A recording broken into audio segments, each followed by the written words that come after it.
Selepas 2 bulan menunggu, akhirnya penganalisis politik James Chai hadir di Ibu Pejabat Suruhanjaya Pencegahan Rasuah Malaysia SPRM siang tadi 28 April. Chai, bekas pembantu kepada bekas Menteri Ekonomi Datuk Seri Rafizi Ramli, tiba pada jam 9.59 pagi tadi untuk membantu siasatan berkaitan projek semikonduktor bernilai 1.11 bilion ringgit yang disokong kerajaan.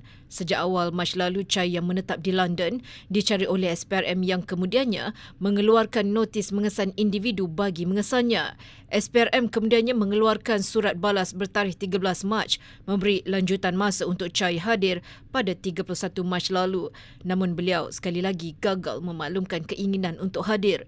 SPRM mengeluarkan surat hari ini yang menetapkan Chai perlu hadir dalam tempoh 2 minggu dan SPRM bersedia menanggung kos penerbangannya pulang ke Malaysia bagi membantu siasatan.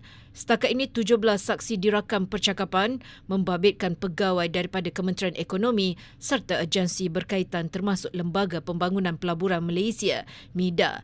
Pada awal ketika beliau dicari SPRM, Chai sempat menempelak SPRM selepas didakwa memberi gambaran kononnya penganalisis politik itu sedang bersembunyi bagi mengelak daripada disiasat.